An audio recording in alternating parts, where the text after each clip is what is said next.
Hi, this is Paul, and many of you will recognize the guy on the other end of this. This is Jordan Hall, and he's no stranger to the corner. In fact, he's been making quite the rounds in many of the little channels in this flotilla lately. And I reached out to him, and he graciously agreed to come on the channel. And I his story is now fairly well covered, and so I know the tradition is that I usually just sort of do a randos conversation and dig into your story, but that's been dug into pretty well. So I have a bunch of questions, and of course we'll have time for you too. So really appreciate you coming on, Jordan. Yeah, absolutely. I was thinking about creating a new blog called Painting Myself into a Corner. Then I think I was talking to my wife. I said, I think this is my job now. Like this is just what I'm doing, which is great. It's a wonderful job to have.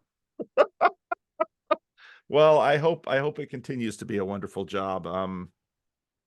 Now you've covered with Christian Baxter and on various blogs. You've covered a number of angles that I think many people who will see this video will cover, but there will know. But there are a number of things, sort of questions that came to my mind, and maybe we'll sort of begin there, and then we'll just see where the conversation goes. You talked quite a bit about where you grew up, not a Christian family. I mean, you very much grew up sort of, sounds like, in I live in California now, and I grew up on the other coast, so I know coastal life. I'm curious about your how, let's say, being involved in the Silicon Valley, being an entrepreneur, how that shaped you, and then also um, the the awakening of the meta crisis in your mind, and then Mm. sort of how that then transitioned into, I don't know a lot about the whole game B community. I heard a little bit of it from Brett Weinstein early on, and then I listened to some Jim Rutt podcasts and all of that, and I found it a very interesting. I found it a very interesting theological project, sort Mm. of theological and technological combined. Mm. So I Mm. thought maybe we'll start with the meta crisis and what you mean by that, how that crisis, how the awareness of that crisis sort of dawned on you, and then maybe also sort of a juxtaposition for normies out there for whom I think our saturation in mass media and then cable television sort of lulled us into, well, there are politicians and business titans that are in charge of everything and will be okay because they all seem to be okay. And the internet has sort of destroyed that. So Ah, okay. Hmm. And that's a lot. So let's that's a see. lot. Yeah. So I'll throw something in that came up to me as you were speaking, which is something along the lines of the relationship between technology and the self-conception of the church. Okay. Where in some sense I'll even propose that there is the Orthodox, and here I mean the old school, like the historically old, is in many ways an oral. The medieval period is scribal, where literacy is real but very very limited.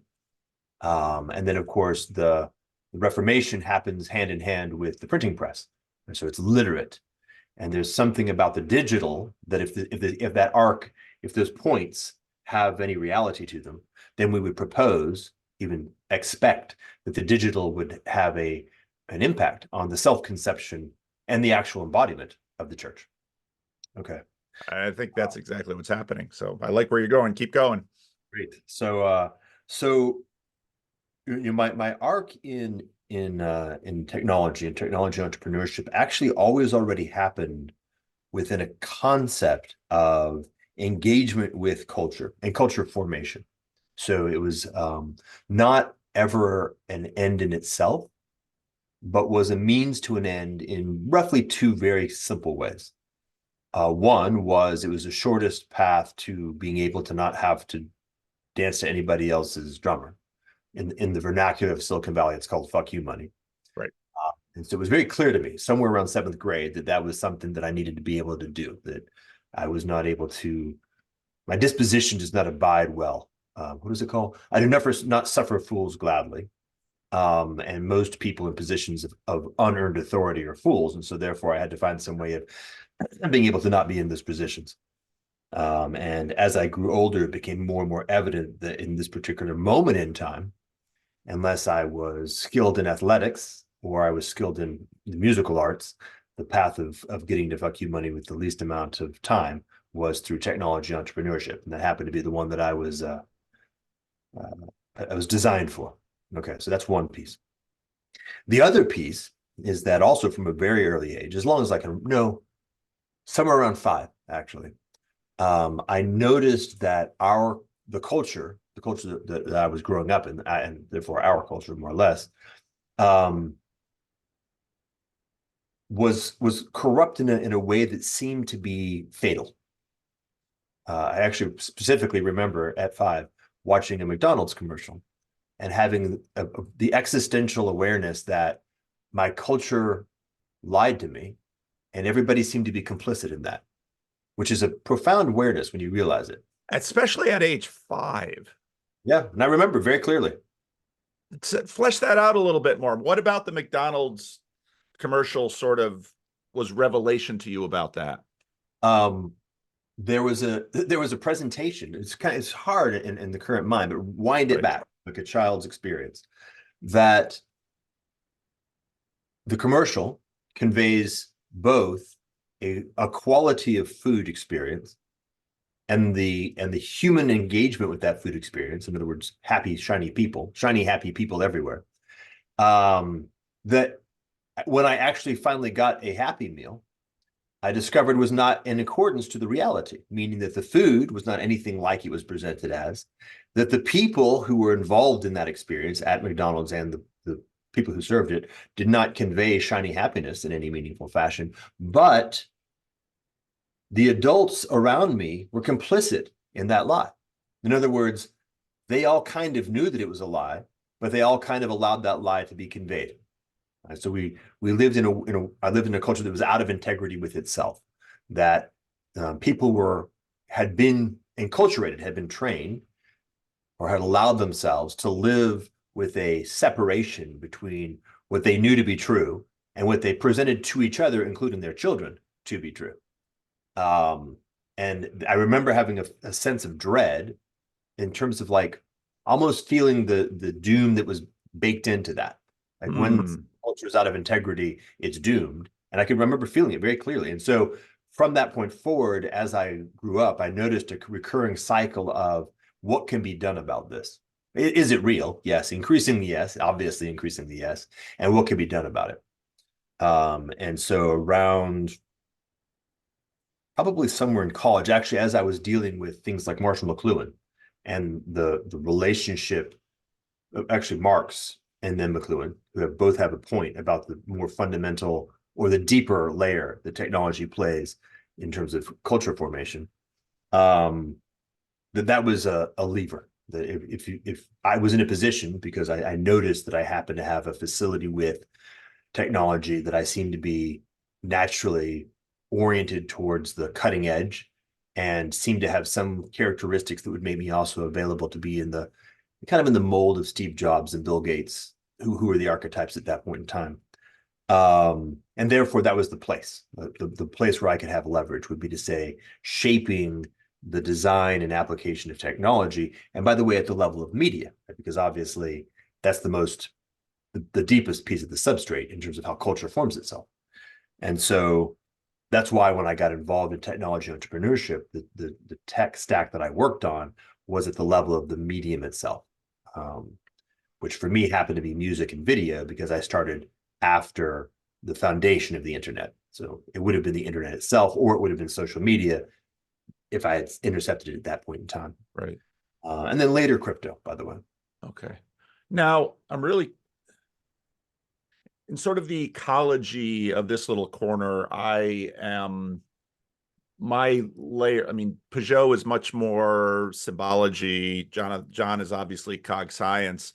I'm much more interested in sort of the interpersonal social interaction. So as a 5-year-old, you have this awareness, and probably as a 5-year-old, you could not articulate it the way you articulated it now, but it obviously stuck with you, and it obviously began to form you in terms of your actions, which led you obviously on a trajectory towards Silicon Valley, towards that particular stack. And given your age and I mean, just this, I mean, we're both, I don't know, what year were you born? 1900, the year of our Lord, 1971. Okay. So I was born in 63. Mm. So part of what's been happening is that culture has moved so quickly in some ways, and technology has moved so quickly that even that 8-year span between 63 and 71, and then how we would go through, because I very easily remember a pre-internet culture and the coming of the internet, at least the Or coming even a of the pub. pre-computational culture. You even remember, you Yes. easily remember pre-digital. Yes, yes, yes. So as a 5-year-old, were how did this manifest in you in terms socially? Did you try to explore this with your parents? Did you watch your peers? I mean, because it will come as no surprise to anyone here who's ever had a Happy Meal that there is a degree of lying that's going on in terms of McDonald's commercial where everyone is singing and dancing and, having just the most outrageous time of and glorious time of their lives versus the fries are all right. It's sort of cardboard food. So what as a 5-year-old, and then as a even as a grade schooler, because you're just starting your time in school. Yep. Um, did you? I just did a re on an I just did a conversation with Homath, who I don't know if you know who Homath is. Oh, so I like the sound of the word. Is that a person? Homath is a YouTube channel. It's a YouTube channel that has grown dramatically over Is the it last. HOE space MATH? Yes, Huh, wow. HOE_MATH. Okay. And he has basically created a very fast growing YouTube presence by taking TikTok girls and basically saying why the matchmaking algorithms are broken and how social media has corrupted them. Ah, And what was very interesting about my conversation with him was in all likelihood, he didn't say this, but he's probably on the spectrum in some way. And in grade school, he figured out very quickly that the incentives offered were a lie. And so he checked out of school very quickly.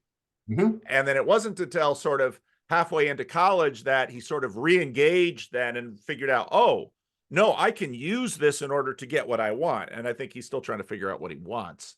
But so as a 5-year-old who realizes the lie in the machine, what did that do to you in terms of your social performance, let's say? Well, there's a pretty decent amount of correspondence to, I guess, Homath's Yeah. um, more at the level of a very profound sense of the, how would you say, false authority? That's not quite right. Unearned, unearned and undeserved authority. So inappropriate authority in the context of particularly school.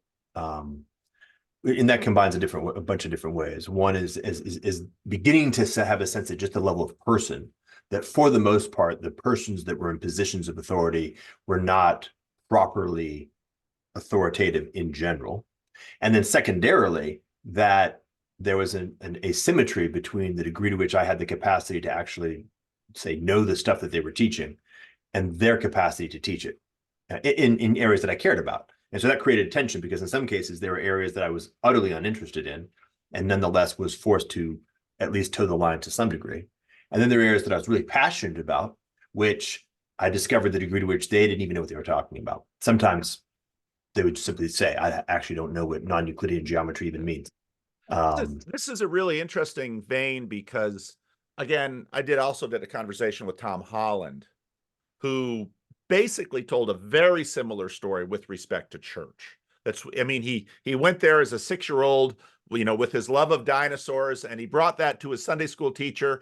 And very quickly, his Sunday school teacher lost all authority. And so then for the next number of decades, he checked out. So Uh-huh. this is a very interesting pattern. So please continue. Yeah, I think it is. I think it's well, there's a lot. We could dig into that, but you get the basic idea. And so let's see, there's that. And then somewhere around, I guess I would have been 7, was the first time that I encountered pop culture in a meaningful way. Meaning I was there, the kids were narrating some kind of story. I didn't understand what the story was. And I discovered that it was the Dukes of Hazzard. So I went home and I asked if I could, watch the Dukes of Hazzard. And then what happened is this triggered my being on the spectrum. FYI, I am on the spectrum. Um, I watched a lot of pop culture. I mean, I really, really just began to like absorb it. So I watched, let's say religiously, just to be funny, most television, to be honest, like lots of it. Religiously isn't funny. That's probably the best word. Right. Um, and also, but couldn't help also having sort of a meta, right? So Yes. watching, but also meta of what's happening and almost beginning this process of noticing things like tropes. Like these days, the notion of trope is a very well understood concept, but I was deducing tropes by absorbing it. But I was absorbing it. I'm holy cow, the amount of pop culture and then diving in like comic books and science fiction novels and fantasy novels and lots of TV. Watched most movies between probably 1978 and 1994 or 1992 or something like that. And of course, an almost photographic recollection of their content. And so all of that was going on. And the curiosity was something like both, what is this thing that seems to capture everybody's attention? I remember, fast forwarding a little bit, somewhere around 6th grade, just noticing how much of human attention, in other words, my peers, the people I was around, was driven entirely by pop culture signification. If it's Van Halen, suddenly everybody is talking about Van Halen, and that just seems to be what's going on. And then you'll see like Duran Duran, everybody's wearing, and it's like, okay, what's happening here? It didn't make sense to me. How do I say it right? It didn't make natural sense to me, but also in order to participate in the culture at all, I had to begin to figure out how to. Wow, that's exactly what it is. Actually, that's the deeper piece. This is so. I remember reading in all these Reddit forums as the autists began to like really explode out the kind of the autistic. How do we do mating? Right? What's this thing? How do you interact with members? Right. You have to, you in a sense have to reverse engineer it with your own in your own frame. Yep. Yeah. The way I would describe it back is you have to use your superpower. Yep. To produce a simulator of the thing that comes naturally to, let's say, normies.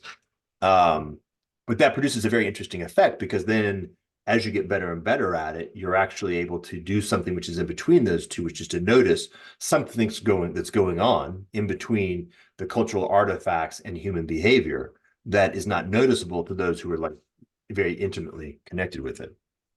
And that then branches to the characteristic of increasingly endeavoring to figure out what's going on. How does this work? So this started to look like media theory, political theory, obviously philosophy, notably never religion, for reasons that I suppose there's lots of it. That's a whole interesting That's thing. really interesting. Yeah. Because religion, you would imagine in terms of where it is on the stack, religion would be the natural place that you would think to look.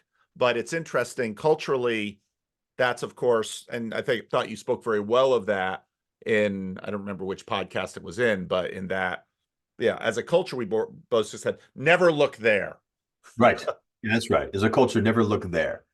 What I was noticing is something along the lines of like at a higher spiritual level, what's happening in that category, but I'm not sure if I'm ready to go there yet.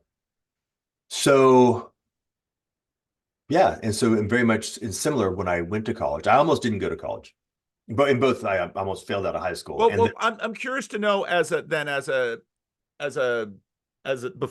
pre-college individual, what were some of your conclusions about that question as to, because lately I've been doing a dive into just kind of the rise of pop music and thinking about, it's a very strange story. technology and music itself, of course, is very old. It's a Mhm. very strange story how all of these changes, and it's continued to change. And so what were some of your conclusions as a pre-college person about Conclusions this? about what? What did you notice about why is suddenly the Dukes of Hazzard popular and Happy Days popular, Ah, and then of course the different trajectories, of course, at this point, so born in 71, Jaws, Star Wars, you were young when Jaws and Star Wars sort of came out. And I watched Jaws in the theater when I was probably like 5, wow. which was a great example of terrible parenting, but not like just not knowing, like not even getting Yeah. like Yeah. that Yeah. Yeah. Well, but to give your parents some credit, the the movies that were formational in your parents' formative years right.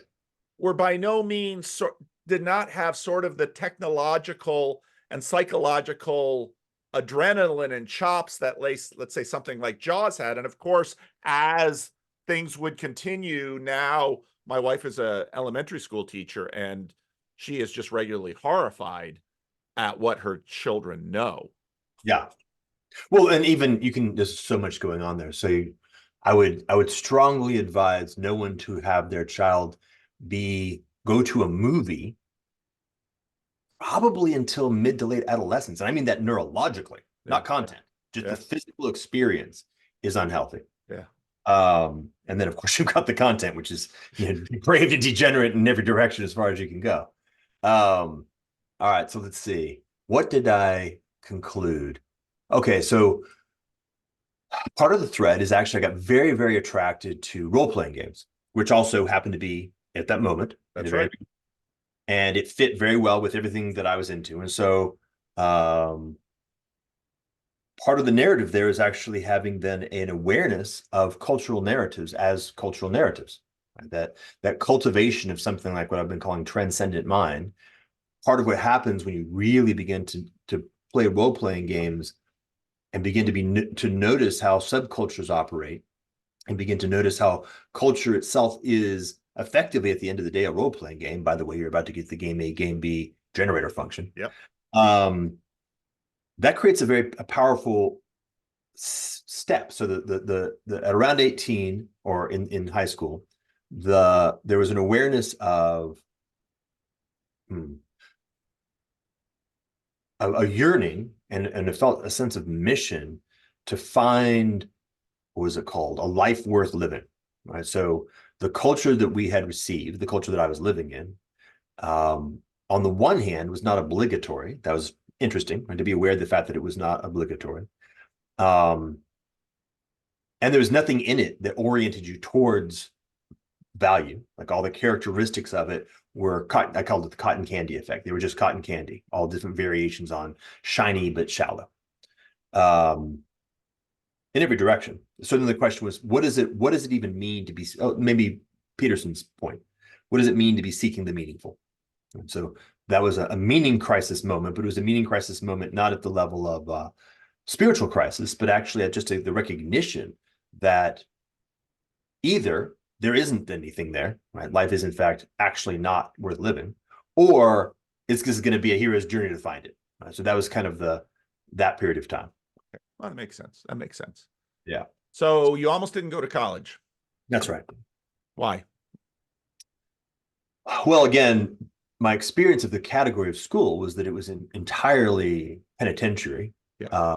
with very limited with some exceptions, like a couple of great teachers who were there that were, I think, important, critical to have a sense of, oh, there's real authority.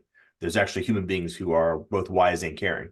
Oh, neat, right? And there's like maybe 3 of those, and then a football coach. So I didn't have an image of that as a thing that was worth doing. I personally have a very profound sense of, again, I hate to keep cursing, but sort of a fuck you sensibility. So Yeah.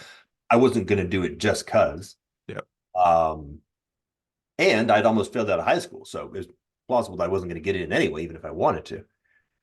As it turns out, a combination of I could do very well on standardized tests, and so I did very well on the SAT.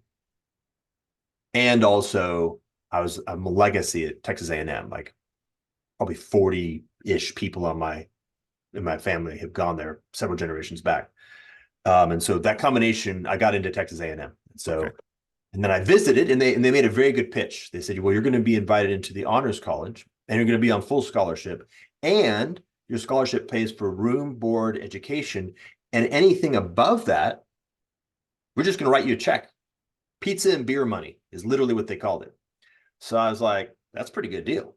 And basically, I get to live for 4 years and hang out. That's not too bad. So I did that.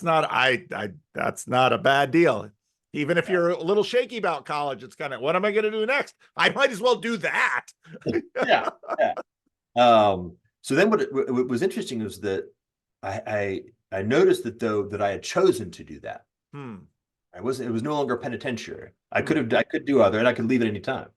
So then I had a quandary, which was, and by the way, from a lineage perspective, honor plays a profound role in my sense of values. To be honorable, I had to actually fully commit. Okay. So that was like a 180-degree flip from my previous school experience. In college, I was all in participating and how do I say, participating in what was available and endeavoring to use it for what it presented itself to be used for. And so I started with a variety of different subjects: political theory, economics, computer science, and ultimately ended up landing in philosophy, because when I reached the boundary conditions of any particular discipline by asking questions, when the professor said, well, we don't actually ask those questions, I said, well, who does? And so I guess that would be philosophy. So I eventually just sort of finding my way more and more in philosophy, because I just wanted to ask the deeper and deeper, more profound questions. That was the one discipline where people appreciated that as opposed to got it. And of course, at the end of the day, it's actually pretty easy to map the intrinsics of any particular higher level discipline. Economics is, once you get the axiomatics, it all sort of flows. I mean, there's turning the crank is not trivial, but understanding what it's about is straightforward.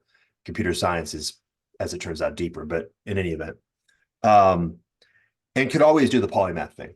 So I could always just, like, for example, when I was at the tail end of high school, there's a thing, I think it still exists, called the AP test. Basement test. And what I discovered is that while I was not in any AP classes, I discovered that actually wasn't an obligation. You could just take the test anywhere.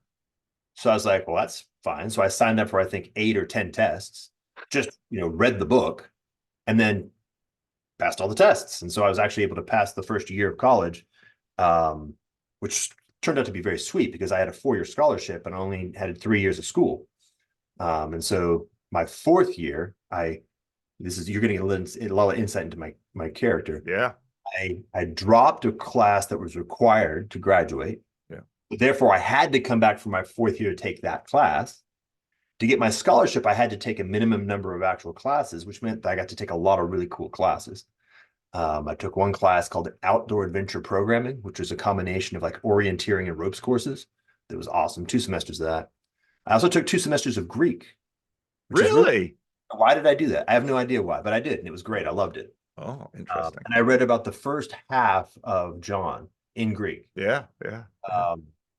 Which was like my only exposure to the entire Christian corpus for, I guess 50 years. It's not a bad selection. It's not a bad selection. Great. Yeah, really, I've had and still have a significant connection to John. So then we get to that point where somewhere in the sophomore, which in this case would be my 2nd year of college, began to have this awareness of, obviously, that we were just beginning to move into the earliest stages of what would become known as the internet, meaning networking was beginning to happen. Like computers were connected to local area networks. The earliest dial-up services were beginning to happen. So, okay, the Microsoft thing had happened, the Apple thing had happened. The sense of that there's a wave. That wave, it moves fast, it moves big, and oh my gosh, as I'm now exposed to a large population of people, I notice almost none of them have any idea what's going on, and yet I do. So that's the thing that I'm going to play. So I combined a, how would you call it, obsessive study of media theory, philosophy, psychology, whatever the components happen to be, communications theory, information theory, like literally everything that can be studied in books over here, and how do you actually participate in it at a practical level? Like, how do you actually engage in this practice? And so, FYI, just to kind of like simplify, come to my last year, which is this bonus year. My thesis was I needed to climb a higher mountain to look around because my horizon was actually still quite limited. I had access to what I could get access to via media, which was quite poor. I had the exposure of a country boy who grew up in a small town in Texas, and then I had the exposure of Texas A&M. And unfortunately, the guidance counselors were not sort of designed to guide the kind of thing I was trying to do. So No. and so I deduced, I think somewhat well, again, a very limited possibility, that going to an elite law school seemed to be the path of least resistance because, again, like the SAT, you really only have the LSAT. Yeah. You couldn't get into grad school or business school or any of those schools without a lot, but getting into law school, you just had to really do well on one test. So it's low cost. Just take the test, see if you do well, and then see what happens. Yeah. And so I did, and I didn't really know what elite meant. Like, I didn't know that Stanford mattered at all. Yeah. Really. Yeah. I did know that Harvard mattered because there was a couple of movies where Harvard was mentioned. It was clearly important. And so I went to Harvard. That's it. Like, it's as simple as that. As a way of getting like a higher perspective, Sure. and getting like some form of credential that would give me access to the next set of steps. Yeah. So it's a very sort of strategic / tactical move. Yeah. Boy, this is so interesting for me because I had no. I mean, because when you talk, you don't know what's in people's past, and you don't know how people become who they are. So this is fascinating. So then you go to law school. I mean, it's interesting. So you actually got a degree in philosophy. That was the degree that you got. So then you went to. So then what did you figure out about the world by going to law school? Well, okay, so let's slice that two ways. It's 3 years, and it was Harvard Law School, so I was actually at Harvard, which mattered more than law school for the most part. So for my to-be daughter-in-law who has a law degree from Yale, Harvard is number 2. You know, Well, everyone at Yale wants to say that. So it could be. Well, I actually got into both Harvard and Yale, and I chose to. But you know why? Because you heard about it in movies. Because and also when I went there, Boston's a lot more interesting than New Haven. Than New Haven, Connecticut. That's true. That's true. And I knew no more, right? No, nothing more, zero. And I had no intention of ever being a lawyer, so that part was irrelevant. The fact that Harvard sort of is more in the direction of being a corporate lawyer or business lawyer, and Yale's more about being an academic. Like, if I had known that, I might have gone to Yale, but I didn't, and ultimately didn't care. Yeah. Beautifully, after my first year, I had a conversation with the dean and effectively got permission to take a very small number of law classes for my second and third year, and ended up taking classes all over the place. I took, anthropology class, a graduate level anthropology class, a graduate level mathematics class. I took some classes at the business school, at the Kennedy School. I even took a class at MIT. I'm not sure how that worked out, like how that worked. But in any event, I got much more of an exposure to that. I got an exposure to the people who came to the law school. So now I get to get this mapping in an embodied sense. Like, I didn't like have a model of Princeton. I met people who went to Princeton. Oh, okay. That's the aristocrats go to Princeton. Gotcha. Yeah. Kind of smart people go to Stanford. It was clear. Stanford, they're definitely smart. There's no question. Yale is smart in a slightly different zone and a little bit more airy. Like, okay. And I sampled that. That was useful. And also there was something like, I can play at this level. There was nothing about that level that was even the least. It was actually weirdly similar to the previous eras where it didn't take long to figure out how to just sort of like do the things necessary to get the highest level and without a lot of work. So I actually also had a full-time job while I was at law school because I had to pay for it. And I was working in IT. So I was able to keep abreast of what was going on in IT. That's not a small detail, that you're also working in IT while you're going to law school. And it's not just a small detail in terms of the fact that, well, you're paying for this thing, but it's so funny because I had a roommate in college who, I don't even remember, I think he was getting a business degree or something, but he got a job in the college's computer services department. And it was interesting to me because I watched it because I lived with him like for like 3 years while he did this. And he eventually got a job in IT. But it was very interesting for me watching those early days of this. And so in terms of your formation, I mean, one of the things that's tracking through your story is sort of like home math. You're clearly someone who's very interested in sort of the hacking the algorithms beneath the appearances. And once you sort of hack that, you say, okay, well, now this is what I need to do to satisfy this. This is what I need to do this. And this then is going to be my path. Yeah, in fact, you can even say there's a category of all things that can be hacked in that fashion. All right. And anything that where there's an underlying generator function that is finite, and you can use the things that it produces to reverse engineer the generator function. And once you've then mapped the generator function, you basically have owned, or P0NZED, Yep. that architecture. Yeah, I learned that in general and noticed a sense of disdain, ultimately, at the end of the day, for everything that was of that sort. Right? Yep. So if it is Yep. a formulaic process, it may be useful to be able to participate in it, but it's not meaningful. And so basically what you do with this skill that you have basically figured out these systems, and you have also figured out, unlike the penitentiary process of grade and high school, you have figured out that you can actually ride these other systems and they will take you where you want to go, even if these other systems are ostensibly pointing in other directions. It doesn't matter to you. You're riding them to achieve maybe even something that you can't fully articulate yet. Right. That's right. But you have a sense that you are going in a direction and you are riding these systems. Yeah, And that's exactly right. And I would say that I wouldn't want to overemphasize something like high accuracy. right. Each of these particular choices was in a fog of war, and something like 80% of the energy put into it was a waste of time. Yeah. And oftentimes a confusion that had to be unwound. But there's something like an increasing orientation towards a ridgeline of less and less. So, for example, when I got out of law school, by the way, I was married this whole time. I got married last year of college.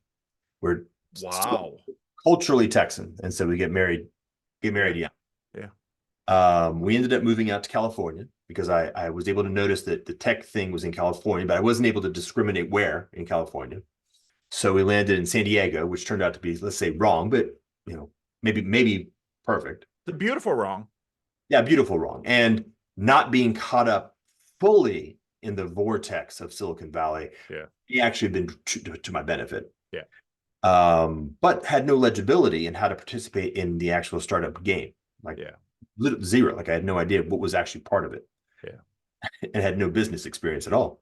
And so I was a lawyer for 3 months at a law firm. Like I got hired at a law firm, was able to quickly determine that wasn't, how do I say it right? It wasn't even a life worth even endeavoring to live for a little while. Quit, became an investment banker for 3 months because that was upgrading. The investment bankers they're clearly up from the lawyers in what's happening. And I could get there. I could make the step from one to the next. I couldn't make it all the way to being the business person. And I didn't want to be in business like a business person, but I want to be an entrepreneur, and I didn't have any exposure to that. But the investment bankers told me they did. So I went there. That's obviously a terrible thing. So I got out of that quickly. Then spent a full year in a place of authentic authority. A gentleman named Bill Otterson identified me, spied me, and said, "Okay, here's the deal. I'm going to pay you effectively nothing, and you're going to work for me for a year. But I'm going to introduce you to entrepreneurship and the entrepreneur. Yeah. The pay will be the network. The pay will be the network, and something like the experience of getting to know something about this. Yeah, which was great. I mean, I'm tremendously grateful to him, and he passed away not too long later. Real fondness for him and everything he was about. So then started getting involved in startup companies. The very first one was mp3.com back in 1998, I suppose. Wow. So when you were thinking about what kinds of startup companies you felt were worthy of your time and attention, What were the kinds of things you were looking for?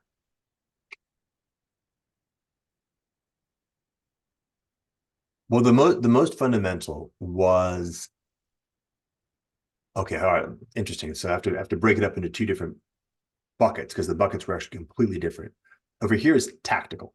Right? So I knew that I needed to just learn how to do this thing. So I needed opportunities that would give me the maximum exposure to the stuff so that I could go up the learning curve as fast as possible. So that means, generally speaking, companies that will be doing they have big aspirations, right? They're shooting big, they're playing in the big leagues, and also for whatever reason, I can somehow have an intimacy. I can get involved and be able to kind of get exposure to a lot of it. Mm-hmm. In that case, the particulars didn't matter that much. Mm-hmm. And so at the time, there were two. One was in a certain kind of biotech. The other one was MP3 in media. And of course, then strategically, back to McLuhan, it needed to be in the internet, and it needed to be something in the category of media. Mm-hmm. And so what I noticed when I sort of did my analysis, music, well, I didn't care about music at all, Mm-hmm. and knew nothing about the industry or anything about it, um, seemed to be the thing that was ripe at that moment. Right. So it was going to hit. The way it was going to hit, it was going to hit. I was actually doing this research. It was going to hit in about a year. And roughly 6 months into that year, I came across the folks that were starting this company, mp3.com, and joined. And so that was the arc. And so I was able to join very early, like right in the Yeah. beginning of it. So get a vastly outsized participation, like Yeah. 1,000 times outsized participation. I was a VP. I was hired as a VP with exactly zero business experience. Yeah. Even to the point that I didn't even know what a spreadsheet was. So you need to understand, like, I didn't even know what a spreadsheet was. Wow. I'd never run one, and I was like, so what do? You open up Excel and you start playing with it, and of course, Yeah. like, Yeah. build complex spreadsheets. At the end of the day, it's not that hard. Yeah. Um, Scary a little bit because there's a fear of like, wait a minute, am I going to fail? But as it turns out, it's craziness, and so you can Yeah. get um Well, yeah. it might be helpful for those listening who are younger because, my kids were born in 91, 94, 96, 98, and 2000. So I remember 1998. I just came back to the United States in 1997 from working overseas, and August 97. I come to this little church in Sacramento, and over the next couple of years, I work with a guy that I knew from seminary who had planted another Christian Reformed church a little ways from here, and then we basically decide we're going to see how many churches we can plant in this area from the Christian Reformed church. And at that point, the Christian Reformed Church had a bunch of money that it was willing to devote to church planting. And I was in a classis that had a bunch of money that it would put there if we didn't plant churches by other CRC churches, because that would make them feel threatened. So they were happy to let us, to support us bringing in staff and trying to plant churches in Sacramento. So This is more or less coming to mind here. yeah. So it's interesting how, because I remember, so fast forward a little bit, when I went, I never owned a computer until, because I just didn't have the money for one, until I actually had a real job, which was being a missionary. And then I needed one because we were producing materials for these Haitian migrants in the Dominican Republic. And I very quickly figured out that if I bought a computer in the United States and had to bring it to the Dominican Republic, they're going to slam me with import duties, but I could import parts for nothing. So I started building my own computers and, learned how to put on the operating system. And at that point too, we're sort of going from DOS to Windows. So I was quite interested in technology. So I was building my own computers, and I was actually selling them to other missionaries. I actually, I created a bulletin board service for the missionaries because we didn't have the internet, but we had telephone communications. So I built this computer, and then I tried to get the other missionaries to use it, and they're like, what? It was real. I really had fun setting it up, but everybody thought, why is he doing? And then they figured out, oh, we can pass these materials back and forth to each other and don't have to put them on paper. And anyway, Yeah. so 1998 was very interesting. And you talk about MP3.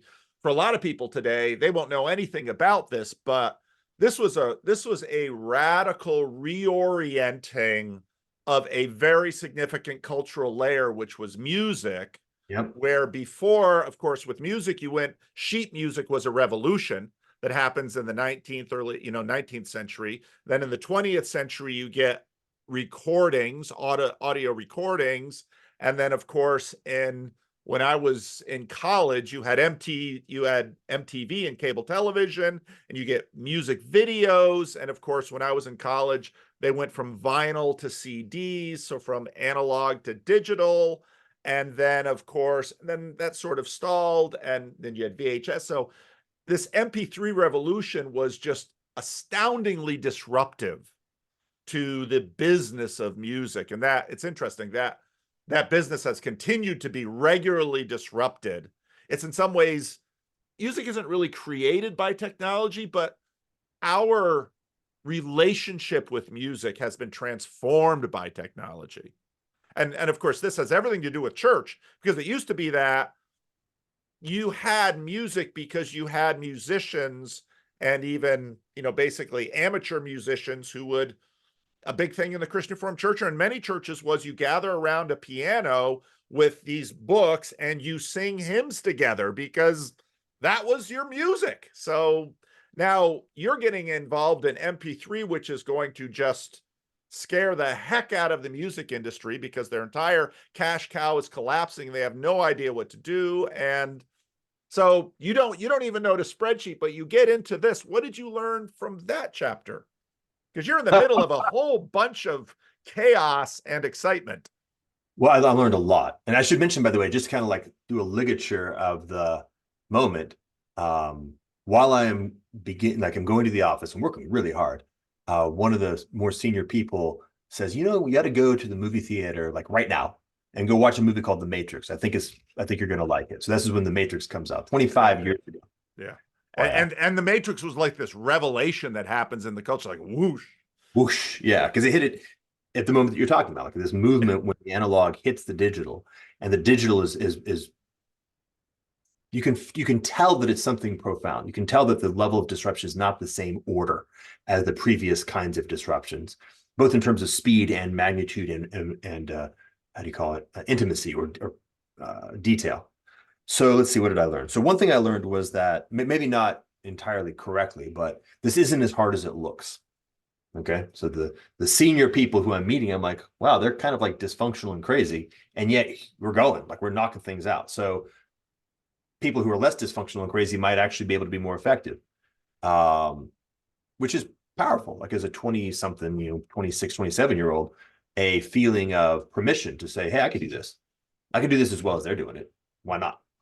Okay, second, I actually remember very clearly being in the room with the head of one of the major labels, I think the US division of one of the major labels, and noticing, let me see if I can say it right. The glass-eyed look on the face of a dinosaur that has not realized that the meteor has already hit. That's it. Right. So nothing I could say or do was going to do anything. I was endeavoring to actually help this individual. Like, how do I help you take advantage, notice what this is doing so that, what your world will be not a chance. No. They're already dead. No. It's just, it'll take some time to play out. Yeah.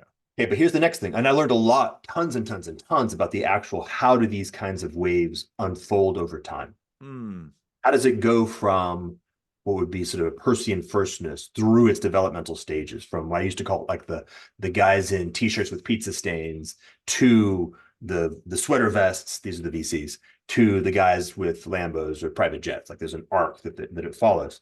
And I've watched that happen now like 8 or 10 times. And so there's a pattern. And that was important. It was embodied. I was in it, in the middle of it, and noticing it, but again, watching it. Yep. The third, and this has plays a big role in kind of the next major phase of my life, was how the pieces of our social infrastructure are connected. And this is what I mean specifically.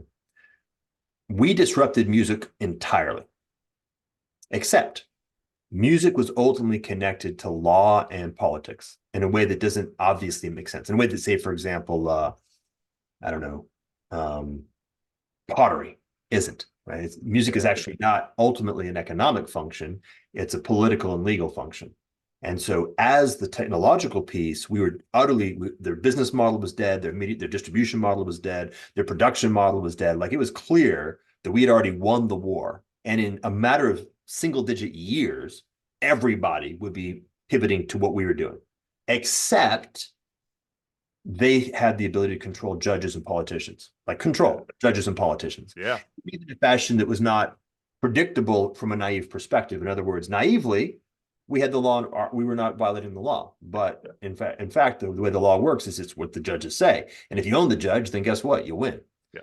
Okay. Important. There's a verticality to the stack of this game, and the core is where the actual important stuff lives. So if you're going to be doing anything in the periphery, always notice where and how it's connected to the deeper core, and either be able to not poke the core, or know how to get to the core and separate it out, carve it out. So that was a very profound lesson, which I learned again in my third company, which was DivX in video. Yeah, I remember. I used to use DivX because I was recording, I was playing around with video that I would record from TiVo, and I had to figure out a way to store it. And I found DivX, and it was like, oh, this is a pretty handy little program. So I used it. Yeah, if my experience so far is that if you were vaguely involved in the internet and you were Gen X, you have some familiarity with DivX for that exact reason. Yep. Okay, so you're learning all you're now having a further revelation. Now, I mean, you had a revelation as a 5-year-old that there's some bullshit going on here. I went to McDonald's and I had a Happy Meal, and guess what? They should have added cocaine. That maybe would have. And then you have a revelation in school that, oh, this is a penitentiary and it's not really lining up. And then you have more revelations in college and law school, and now you're in the business world and you begin to learn that, music, it isn't. And this is the funny thing, because you might say, okay, music is a business, and so therefore it's connected with law and politics. But it's like, no, it's more than that. Because when Bill Clinton, and again, now I'm an old guy, when Bill Clinton plays Don't Stop, when Bill Clinton plays music as part of a political campaign, you're getting interesting interactions happening here. And so the politicians are not just interested in music because the music industry has money. And I live in the city of Sacramento, and so I do have a sense of the interaction between politics and money, which is very real. 2 of my kids work in politics, so it's very interesting. But music isn't just another industry. Nope. Well, we can also invoke the powers and principalities if we want to go. Yes, we can. Because that's at the very center of that layer cake, or that nested spheres. And you said earlier that technology didn't create music, and of course, God created music. As one of sort of the central sacraments, or whatever, liturgies probably is the best way. Central liturgies. And so the powers and principalities are deeply interested in being able to make sure that music is controlled. Yes. And then, of course, all the rest of the layers then participate in that with, industry, as it usually does in our culture, carrying a heavy load, because mammon is such a powerful tool in that force. But we can also get a sense of the fact that we can also get a sense of the spiritual reality of technology itself. Because, I mean, obviously at first, the music industry tried to first stop technology and say, well, we're not going to go here. And then they discovered Napster, and no, I'm sorry, it's not going to be stopped. So now we're going to try to control it.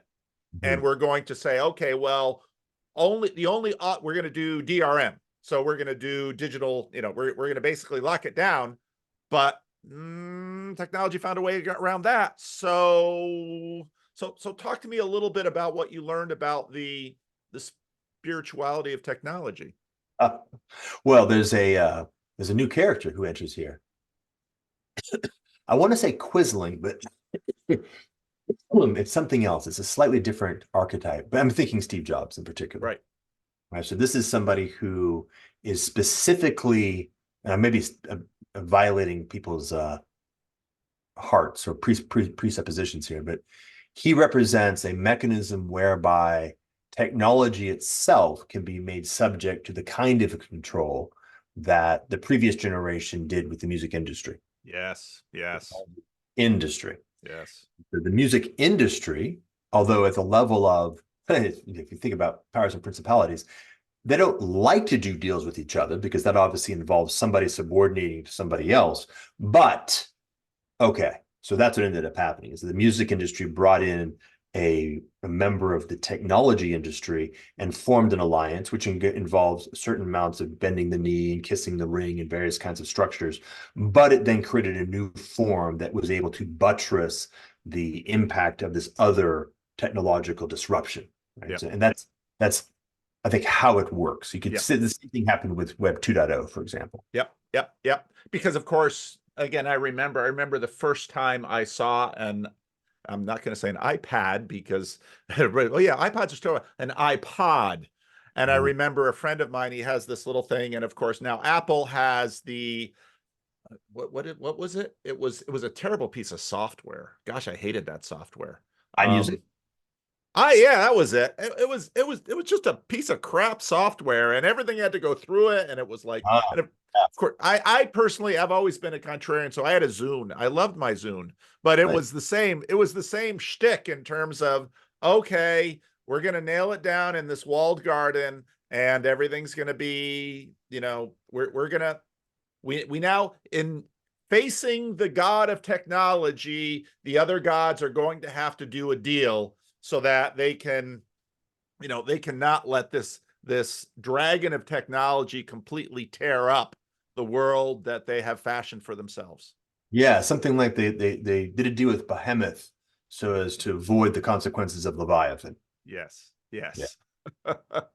So you're playing in that, and so where does the story go from here? Well, let's do the recursion on the Harvard experience. So Okay. get forward. So I do the entrepreneurship thing a couple of times, and am now like skilled at it, good at it. I'm accomplished as a CEO and founder of tech companies, and both experienced and have relationships and reputation. Yep. And I have enough money that I actually have fuck you money. Hey, neat. Yep. And so I say fuck you and I retire. And for the most part, then my life kind of splits into, at this point, two pieces. One piece is family man, right? I actually am just taking my kids to school, which was beautiful. One of the best periods of my life was just taking my kids, hanging out with my kids and taking them to school. I wish I had been homeschooling, but I have neither the competence nor at that point, the concept of that. So I took them to school, which is a terrible thing, but in any event. And a return to that story of higher horizons. Right? So in just the same way that I had climbed from small town Texas boy to Harvard to take a look around, I now found myself invited into elite institutions and, elites, billionaires and Nobel Prize winners and heads of state and what would be the other one? Captains of industry. And so I did, went to various places. Now flying private jets from black tie parties in New York City to trustee meetings in Santa Fe or wherever it happens to be. Private islands, not Epstein's. Never, fortunately. And interestingly enough, I think I have insight into how that happens, which is to say you're not dropped into Epstein's island at T0. Right. Kind of invited through progressions. Right. You kind of There's a hierarchy. There's a hierarchy, and wherever you stop is sort of where you stop. Right. And so I stopped pretty quickly because it turns out I wasn't interested in almost any of that. It just wasn't my vibe. Other people who I know, I suspect, went deeper, and therefore, by the way, became more powerful. It's also helpful to note here that we're really now, in terms of, we're in globalization. I spent 7 years in the developing world, and one of the things you learn very quickly there is that there's this whole mass of the country that is sort of, talk about a penitentiary. They can't really go anywhere in the world because the Dominican passport won't really get you that many places. But Yeah. on top of the country are a few families, and these people are the ones that are interconnected into the global relationships. And they have fuck you money, and how they got their money through colonialization and all of that. But they're very much Dominicans, but they are also world citizens, in which the vast majority of the country is just not a level that they will participate in. Yeah. And but people in the country know it. so Right. so you're now Yeah. participating in a level that even many Americans, we're just kind of, we don't really understand that level, but every Yeah. now and then you hear whispers of it. But because you have no real experience in it, and again, this is sort of the culture of normies down below that just say, well, we have governments and doctors and scientists and things, and they'll make sure the machine continues to run correctly. And I think especially in, go ahead. So, like for example, how do most conspiracies work? And the word conspiracy is nice because it just basically means like breathing together. Right. And for most of them, like 90% of them, they work like this. I'll give you two examples. I happen to have arrived early to an event in Aspen. So I was sitting at a table, and some other folks who had arrived early were there. One of them was a CEO who had recently sold his company. One was sort of a McKinsey guy in charge of something. Another was a banker guy. And they began talking about telecom. I'm not kidding you. In a space of an hour, they had come up with a plan for this new CEO to become the CEO of a company that they were going to create and fund for the purposes of buying multi-billion-dollar telecom assets from British Telecom, Spanish Telefonica, and Deutsche Telekom to form into a new company. And we're talking about in the order of billions of dollars. And these three guys, over a span of about an hour, sketched out that plan, and I discovered ultimately executed on it. So that's, Wow. and if you think about it, it's just from our point of view that from our point of view that feels insane. But if you just take the scale down, this is like the equivalent of putting together a fishing trip. Yeah. It's Yeah. just they happen for them, and that's just not out of the ordinary.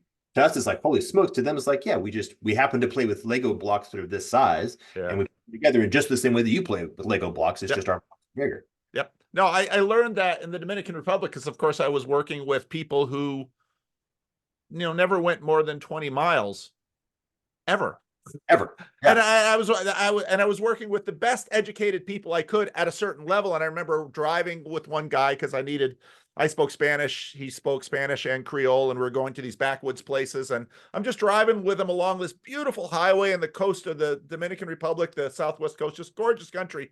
And he says to me one day, he says, so you're going to take your car when you go to Nueva York? And Nueva York was just what they called the United States, And it's like, no, you live on an island. I can't drive to Nueva York from here. I'm not taking my car. But you begin to recognize that, Yeah. all of these worlds that just stack up. But the way in which we process these worlds, well, that, Yep. it sort of scales. Okay, so I have other examples of that sort, but you Yep. get it. So then second and third. Second is that again, oh, and they're not that impressive. Yeah. People who are running things that I met again, Yeah. in terms of the skills, a very successful politician is quite charming, no question. Right, but other than that, like once you're like, okay, and what else? Oh, not much at the end of the day. Okay, a brilliant academic is really brilliant at what they do, but generally speaking, not that impressive. And generally speaking, actually, not even like, other than having a lot more exposure to the domain. Yeah. Not they're geniuses, and don't get me wrong, they're geniuses, and I met several, and they're amazing, and oftentimes really weird and difficult to deal with. But not that impressive. Like there was no sort of sense of, okay, there's an actual qualitative distinction here. It's just that midwit meme is very much to the point. They're highly motivated, reasonably adequately amoral midwits, oftentimes with relationships. And by midwit, I mean like let's call it 120 or Yeah. one somewhere. Three, I discovered these stages. And you're invited into different levels. And there's places at which one of the key elements, by the way, and I'm certain on this, is you are a key element, like the ticket, the price of entry is coming out of integrity with yourself. Mm. You are invited into something which somehow in your heart or in your, what is that called, conscience, is wrong, but I can get access to this really interesting thing that I think I want: power, money, opportunity, whatever it happens to be. Do I make that move? And so that's the real price of admission. And if you make that move, then you actually get the thing, right? But at the cost of coming out of integrity with yourself. And then of course now the question is, how much further can you go? Yeah. And so I know that, like, I know that's part of it because I was invited many different ways into that kind of a choice. And for a variety of reasons, very little of which had to do with my own virtue, didn't. What was the fourth? Okay, so then the fourth. Now we're bridging into the meta crisis side of things. This all happened to happen in the time frame of 2008 to 2010. So as the financial crisis hit, and then as it spread into the global financial crisis, what I noticed was that there was no there. And what I mean is this: what the official story on MSNBC or through the presidents, the politicians, was definitely not the story that the people who actually were in charge were saying in private. So there was absolute separation between those two. But the people in private didn't know what the fuck was going on either. Yeah. And we're terrified, and we're in many cases honestly concerned that they had seriously fucked up. Oh, I accidentally broke the entire world. Like this is an experience. But we're not either willing or able to undergo an adequate level of insight to be able to actually be equal to what was happening. And that was very frustrating and demoralizing because my orientation was kind of like, hey guys, this is like a fire brigade. Let's do this thing. And that's going to require that we actually think deeply about what's happening so we can respond to it properly. And either because at the end of the day, there's self-interest. I'm the head of a global bank. I don't want that to go away. Like the right answer might be, let all the global banks go. That might be the exact thing that's the best thing to happen here. Oh, well, now that you say that, no, we're not doing that. Right. Or not unlike some of the music industry when MP3 hit. Not quite exactly the same. And then the other one is, the problem is that when you're ultimately a very high functioning midwit, if what actually is called for is something that is fundamentally a deeper level of consideration, it's just not going to land on you. Right. So those two forces conspire to a very powerful driver in history. I'll let you know.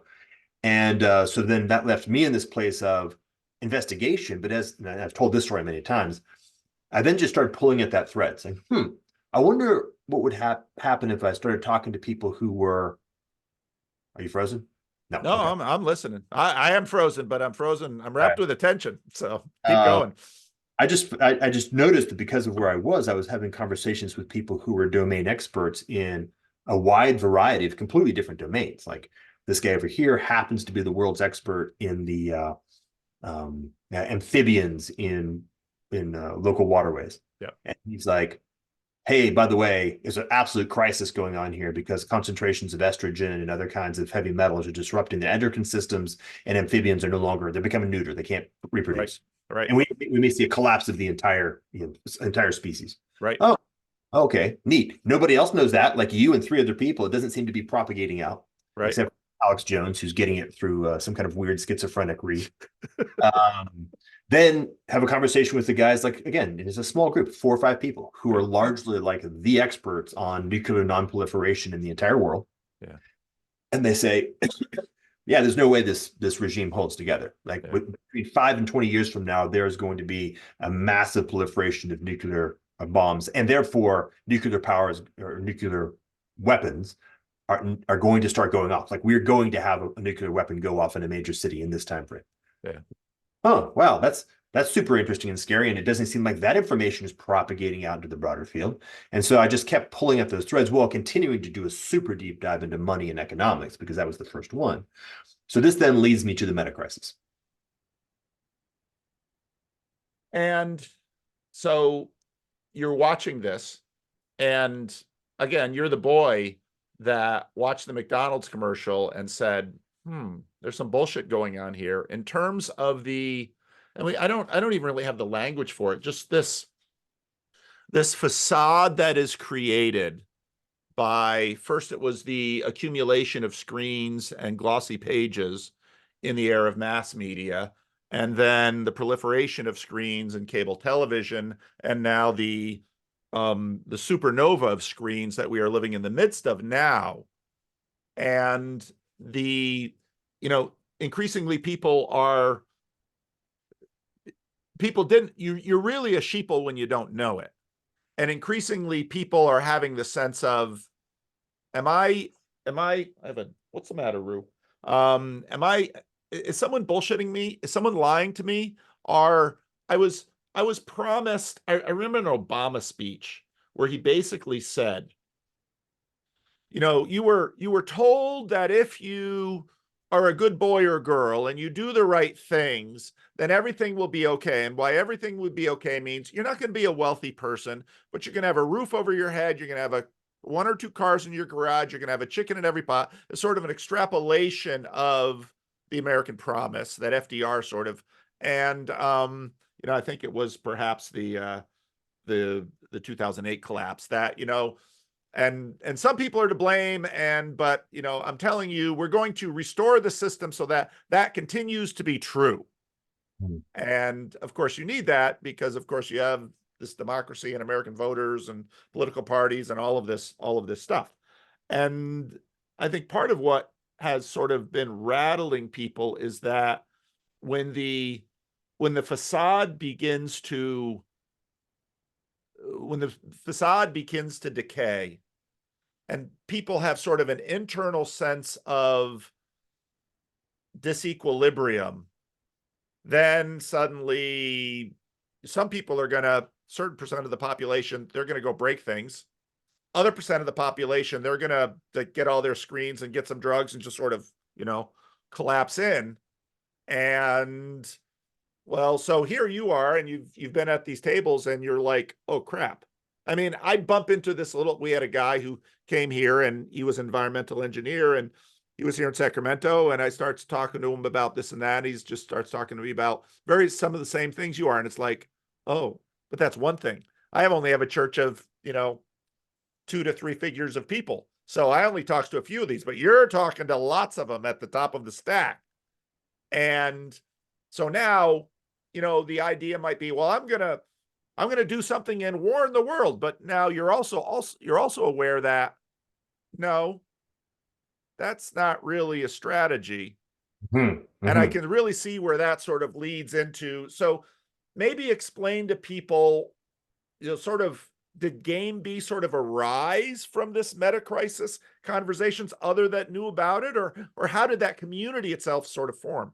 Yeah, it rose directly out of that. Okay. All right. So as the notion of meta crisis begins to land, which is to say, just to be clear, you could say crisis, polycrisis, which is to say there's a lot of them going on. Right.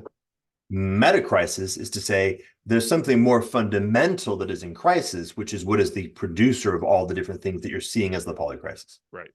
Okay. And in order to get to the root of the metacrisis, you may notice that there's actually, let's say, it gets deeper and deeper. You don't have to say meta. You could just say the word meta, and it just represents the notion there's a verticality. And until you get to the depth of it, until you get to the depth of something that's not in crisis, you haven't solved anything. Right. In fact, you're often contributing to it. Okay. So that's like that arc. So from 2010 to like 2013 is that, oh, okay, there's a meta crisis. What is that? What does it look like to dive into it? That took quite some time. The phrase deep code was that era of, okay, what is civilization? What's that? How's that work? Yeah. What is society? Yeah. What is technology? How do these things interrelate with each other? What are humans? Like all these questions, just keep asking the questions until you get down to some substrate from which you can actually operate. I should mention, by the way, this does ultimately lead to Christianity, but that's I know. But you took the shortcut. I always end up taking the long way round. That's okay. That's okay. Well, the good news then is that I can call it Sherpa people through the long way around because I've been there. Right. So let's see. There was a moment earlier, by the way, which I don't think it's proper to sort of bring it up, but as a topic of conversation is this question of the relationship between decontextualized, super salient cultural artifacts, and actual healthy, wholesome culture.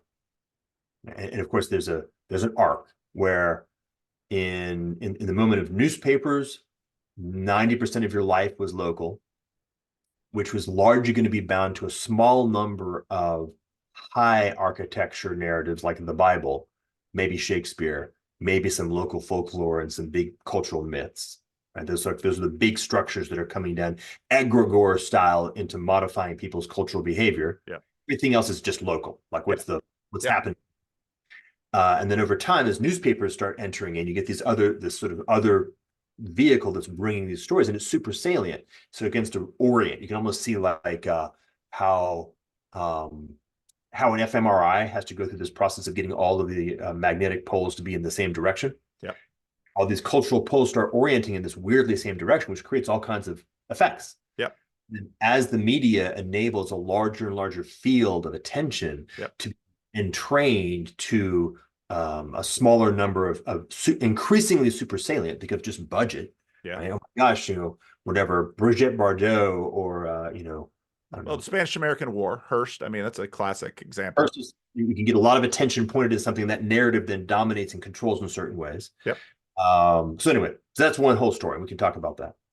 But let's get back onto the headquarters of the meta crisis. Okay, so diving into the meta crisis is diving into things like civilization theory and what is the relationship between evolutionary theory and thermodynamics, information theory? Like, can we do this transdisciplinary amalgam of all the different scientific disciplines at the more fundamental level to help us get something which is invariant enough across time that we can actually use it as a solid base against which to start talking about how civilizations happen? Because obviously civilizations are ultimately not that big a deal in the category of the whole universe. Right. And ultimately the game A to game B formulation was, okay, there's a way of describing something that we're participating in, which we can simply identify as civilization or agricultural civilization, or game A, which has been the thing that has largely been dominating the historical world for 10,000 years or so. And it has characteristics that we can identify and diagnose. And those characteristics are why it behaves the way that it behaves in all ways. Like why is it imperial in nature? Why does it rise and fall in nature? Why does it fall in particular ways? Like all that stuff can be diagnosed. And we're at the end of that as a meta arc. Right? So we're not just the end of a game A, we're at the end of game A as game A. Yeah. Right? So it's a 10,000 year dynamic. Yeah. Therefore, either that's just what's up, like that's going to be a rough period of time and then the end of the story, or there's something else. Okay, so can we go down to the level below that level? And is there some other sort of way of doing this that involves human beings, involves something like technology, although possibly quite different, involves the natural world, and doesn't have the intrinsic, what Schmachtenberger coined, the inexorably self-terminating characteristics, which are a series of endpoints that are just built into game A, so that this other thing, game B, would have a different trajectory. And by the way, in the middle, is there a transition? Is there a way to get from here to there at all? Is that viable? That was like that. And how awful is that transition going to be? And destructive and bloody? Well, ultimately, at the end of the day, irrelevant. If it's possible at all, it is what it is. It's the only possible thing. So it may be really awful. Therefore, we need to factor that in. Right. Because if it's so awful that we don't make it, then we didn't make it. But if it's super awful, but we do make it, then we did make it. And making it is it's binary. We either do or don't. Okay. And so, yeah, that was kind of like the 2014, 2015 timeframe. And several of the people, many of the people who were involved in that group, that gathering, which is very much just, oh, you're seeing what I'm seeing? What do you got in mind? Right? And then eventually became more and more formal and more organized. Eric Weinstein actually never formally joined. He always told us for some reason, it didn't vibe with him. But Brett vibed deeply and engaged quite deeply. And Brett sort of forked off into his world. But that was, a lot of those names, even Yeah. even like Huberman was a part of a piece of that. It's so funny how many of these people have gone from like not at all known to actually quite known in this time frame. Now, even because again, as a pastor, I'm also interested in wineskins Ah, because um, when I look at church history, you do notice. I like how early on you went from sort of oral to literate. Then we have the printing press, and now we're in digital. Wineskins matter in terms of any of these things. So what was the wineskin of the game B moment?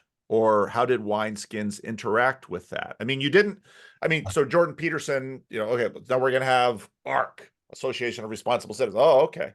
Some people start a corporation, even just ah, mp3.com. nice. Yeah, but MP3, even though it is a standard that's owned and licensed, yada yada yada, MP3 in terms of how it interacts with the world is a different thing. I mean, even just the fact that it's software, it's functionally patterns. It's not even instantiated materially. It can be instantiated in terms of, um, on and off switches, but what exactly, because I would imagine when you get to something like Oh man. game B, the wineskin question is really salient. And very, very very deep. So Yes. let's see if we can articulate it, or let's see if I can articulate it. We can get there together. So remember when I talked about this notion of being in the MP3 time frame of being present to the unfolding of something. Yes. Right?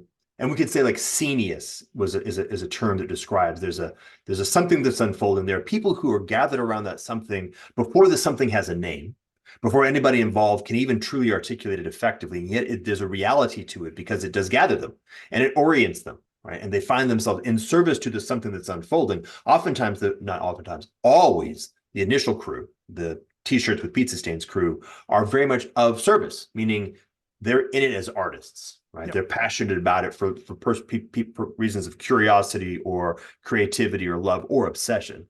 But that's what, like, a very apostolic sensibility. And Yep. they're there, and they have no other interests that are perturbing what's happening. As it matures and evolves, other people get involved, and all kinds of other interests get involved, and that takes it into the course that it becomes in its mature fashion, like a human.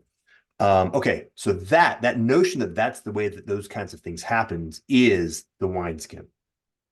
All right, Hmm. the wineskin is that transcendent operator that generates all possible wineskins. Can Right. we find our way into the location that is that which gives birth to any possible institutional formation?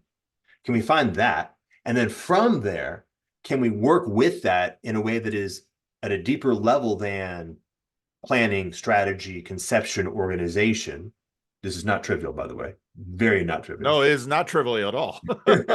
It's the category is, by the way, called faith. Now that I've gotten into this new world, I'm like, oh, okay, there's a whole bunch here that makes that is the things that we were trying to get to. Right.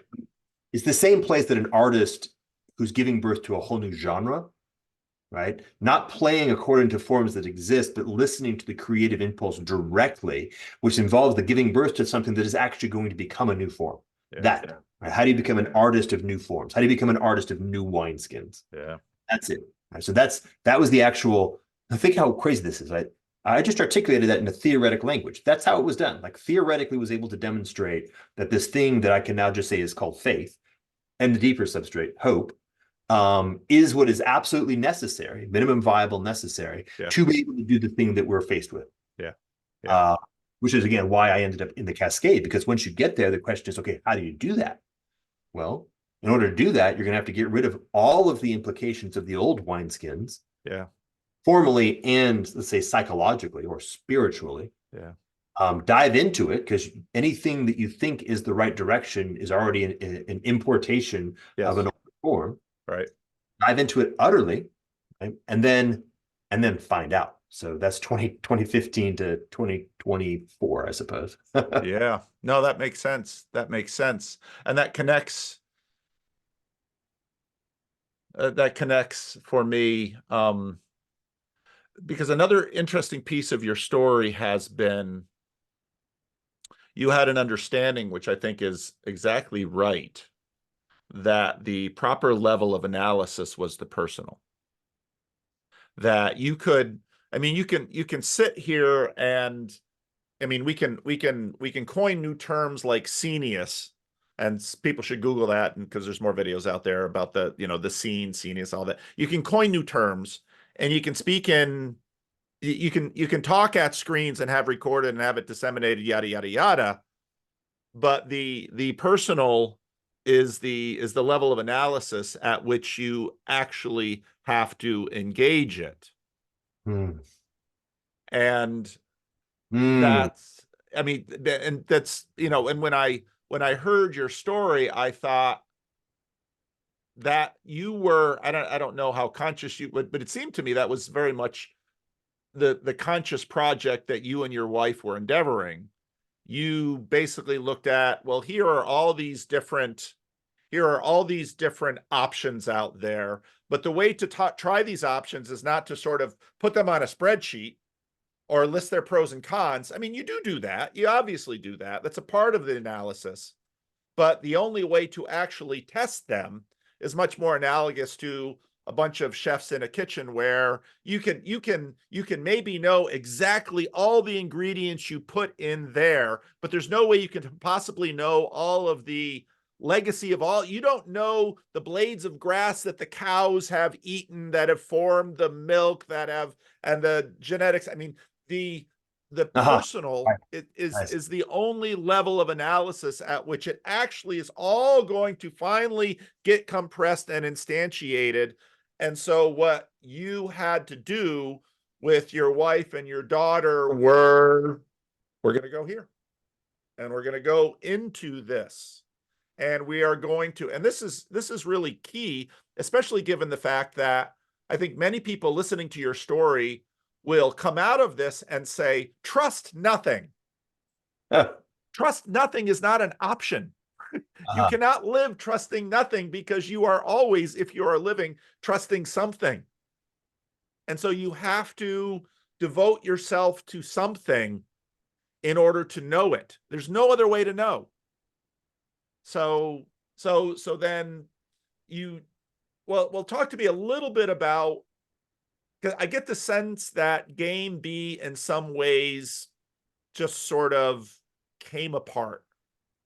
Or is it still I don't know. I mean, because there's Uh, no wine skin that most of us can sort of lay our eyes on. yeah, yeah, that's nice. So the wineskin of Game B burst asunder because Okay. the magnitude of new wine was vastly more than the wineskin can handle. Um, and it actually is, it's, as far as I can tell, kind of went through one, two, maybe three different births. The first was this one that was in fact highly personal, actually directly relational, a bunch of people, and it was a name of something that was not important as a name because everybody already knew what we were talking about. Right. The name was a way of simplifying the right order. That's the right order of things. And then we reached the limit of what our capacity to do things at the personal level was, like literally Yeah. Dunbar. We literally got to the Dunbar limit, and we were just like, okay, we can't do any more than this. That's a known hard problem, and we're stuck.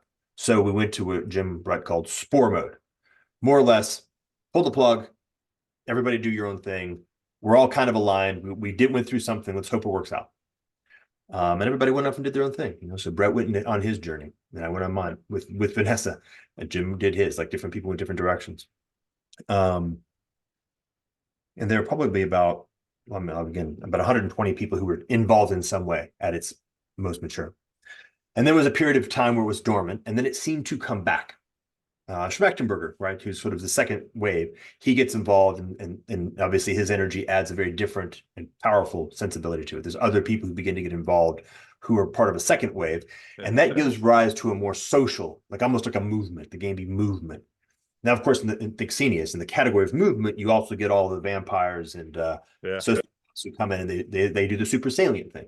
I can produce whatever this movement is. I can produce something which is more salient and less real, and own it in a certain way.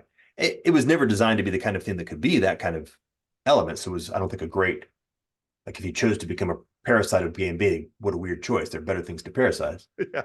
Even that happened. I mean, it did have the effect that a lot more people got the ideas, Yeah, and it did have the benefit that some of the core ideas did propagate out, and I think they still are propagating out. I yeah, mean, oftentimes on their own basis, no longer under a label, which is yeah, great. And then I think that moment, which I feel like that was kind of in the 2016, 2017 timeframe, maybe 2018, yeah, in that time frame. As far as I can tell, that moment ended. I certainly formally said, like, I'm no longer involved in this at all, yeah, in that time frame. My understanding is that it's still kind of out there, like the basic tag game B and some of and many of the ideas, sensibilities have now percolated out into a much larger culture. yeah, Obviously helped by, let's see, the more fundamental, that is, to the degree which they're true, it's just the truth. And that the larger context, like COVID helped. People are like, oh, you're right. Something's really deeply fucked up, not just a little bit. yeah, All these different diagnoses that you've produced help diagnose this in a better way than others. Oh, interesting. So more mind has moved over there. So I've heard rumors that many of these ideas and their adjacencies from many other kinds of cultures. yeah, It's funny, I laugh. I notice this movement thing always comes up because it's so much of a habit of our older wineskins. So what is it like? The sense making web, the liminal web, the sort of like if you live in a non-personal reality, you live in a reality which is governed by social forces or semantic architectures, you got to name things. yeah, yeah, You got to create a boundary and identity around it. yeah, Uh, I tend not to. I mean, I endeavor not to. So I don't really have a sense of, I really don't have a sense of what the meaning or boundary of like the liminal web and the sense making web are, or whether they're the same thing or different and where their origins. I think the sense making web is kind of more of a, actually, I don't know. Anyway, um, in your corner, right? That notion of okay, which has more of a characteristic of a set of people who kind of name each other, with the effort of like even naming it in a way that makes the name hide over here. yeah. Um, but you know, if and when it gets to the point where there's enough attention pointed at it, you know, the seniest thing will happen again. Yeah. Um, yeah, okay, so I think that's that arc. I my poor congregation, this tiny little group of aging, graying, dying saints is, they're the lab rats for, whatever experiments I'm running in my head, unfortunately. And, sometimes I put things into sermons that it's kind of fun to put them into a sermon because I have to explain it to people that don't ever watch YouTube for really sensible reasons. And I remember because when I bumped up against this game B thing, I didn't have a sufficient idea of the meta crisis. But what occurred to me was I had read Tom Holland's Dominion, and what how Tom Holland's Dominion really helped me was it gave me a much better sense of the sort of this explosion that was Jesus Christ. And that's really helpful. You're a Christian because I can talk this way here. I can't always talk this way with different people. But this Yeah. explosion that was Jesus Christ and Tom Holland's work just gave me I could see how that rippled out into the world and the pace at which it rippled out into the world. Mm. Because now looking back 2,000 years, you can say, wow, Jesus really changed the world. But depending on where you were standing in 130 AD, nothing had changed. And so you very much had the sense that these things move through. And of course, Jesus, Jesus, and again, if part of what interested me when I'd listened to just a little bit of the game B talk was about, yeah, just think about how this cell phone has within the course of a few years just kind of whoosh, there's this huge change in the world because Steve Jobs figured out, well, we got the iPad.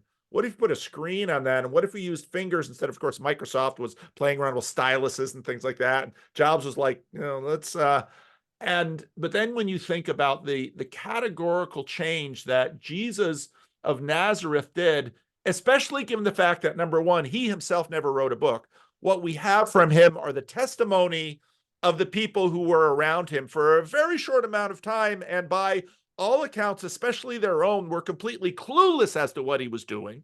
And then he does the most, on one hand, the most,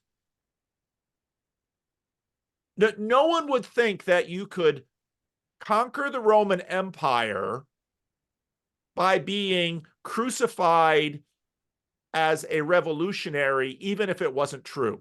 I mean, it's just, I mean, the story is just, when you begin to understand, and then Jesus says, he says to his disciples, okay, I'm leaving and I'm going to send my Holy Spirit and you will be my witnesses.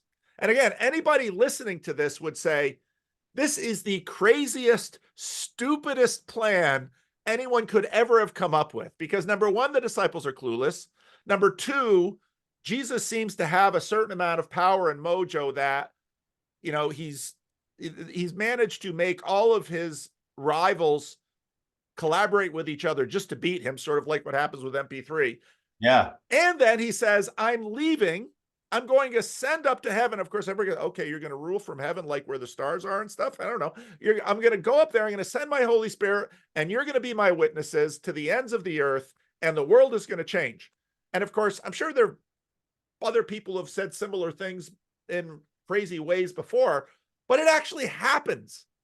And even the rivals of Jesus today have assumed so much of that code, they don't even know they're wielding it. And I just get my mind around this. And so then I think, like the comment. Yeah.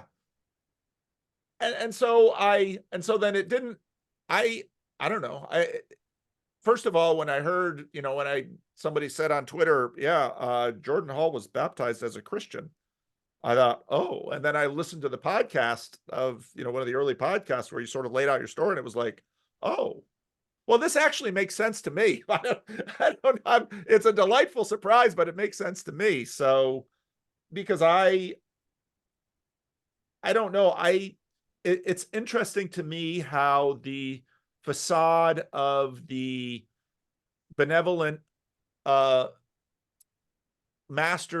earthly masters of the universe have everything well in hand. To me, in terms of if you're really raised in kind of with the Bible, you always sort of have a suspicion that can't quite be true. Because if you've sort of read the Bible, it kind of says, yeah, they're all running around and they look good and everything, but truth is, they don't really have a grasp on much. Right. That's great. It actually is. It's a beautiful, like, because you get that inside look. You actually get to see, like, inside David's world. Like, all right, okay. No, there are no Davids, and even David drops the ball. That's right. Pretty dramatically. Very dramatic. Exactly. Great hero's journey up until he actually becomes the king, and that's usually for good reasons where we stop the movie, because that's when he's really going to screw up. So, yeah, I hate to see, like, what happens in after Aragorn ascends the throne. Like, that's right. Why we ended the movie there. That's right. Stop it there. Okay, it'll be better that way. So, and again, what struck me that you, and I don't know if you did this consciously, but it seemed to me exactly the right choice that you made to say, and you had skin in the game, me and my family. And in fact, it's not just going to be me telling my wife what to do, but we're going to, my wife and I, we're going to be a team in this, and we're going to look for, and I'm just going to use this word, even though I've just worked it over pretty hard in my last week's sermon. We're going to look for salvation by putting our skin in the game, and not just thinking about communities around the world, but actually going into one. I mean, in a sense, it was the incarnational move, saying that we have to incarnate if we're actually going to know anything. And it seems to me what you've done. Yeah. I was noticing, even just as I guess I went for a walk today. Yeah. And it was going through my head of, oh, that's right. Yesterday, my daughter and I were taking a long walk, and we ran into a couple who had moved here from Boston almost the same time we moved here. We called them Team Boston. And hi, Team Boston, if you watch this. And in my mind, this didn't happen. In my mind, I was thinking about a conversation with him of, okay, how does this last year work out for you? Yeah. And then I reflected on my own answer to that question. And the answer was something like, we've been embraced and deeply integrated into this community. Right? And both are key. Right? We, in some sense, became conformed to the wineskin. Yeah. And we entered into it. But the beauty of this particular community, and it would only have worked because of this, it's also aware of and inviting a how do you say, like a growth. It's inviting a kind of growth. It's not looking for something that is purely novel. It's not looking for artificiality. It's not looking to be like, the big city or anything like that. But it's also aware of the necessity for it to have a certain quality or a certain kind of energy so that it can continue to thrive in the context of what's happening in the larger world and even in the region. And so we were willing, very willing, and much like a good couple, right? You come into a relationship with your wife, you're willing to transform utterly in that relationship. Yeah. She's willing to transform utterly in that relationship, and therefore some new possibility emerges. And so actually not a bad, like it's very similar, like a symmetry there of that reconciliation, like the big reconciliation theme. Yeah. And Christ was willing to incarnate, right? And to undergo the full human experience as part of the process of coming into relationship with us as the body. We there to enter into relationship with him must be willing to undergo an equivalent level of transformation to be brought forth in that. And that then creates what would that be? The consecration or the marriage that then forms that larger body. Which is, of course, the biblical imagery of the book of Revelation. It's a marriage that God enters into with us. Now, what I'm really curious, because I know we're bumping up against the 2-hour time, and my dog's gonna have a limit in terms of what she can do. Wineskins and the church. Now, you've unlike many of us who have always sort of lived in the church, and that affords a certain degree of certain kinds of knowledge, but you've had a very different path. And part of what I've noticed in wineskins are a very big deal in church. And of course, Jesus has that parable of the new wine. You use new wineskins for new wine, old wineskins, and that of course becomes a metaphor for the church. And one of the things that caught my ear in one of your interviews too was a question of scale, because part of the crisis of the church, and the church is always in crisis. I mean, that's the thing. Crisis is normal to church. You cannot read church history and find a time that crisis isn't there. It's always there. What are some of your observations, given your background, and now that you're at least just a little bit into church in the church world, what are some of your thoughts in terms of church and scale and wineskins?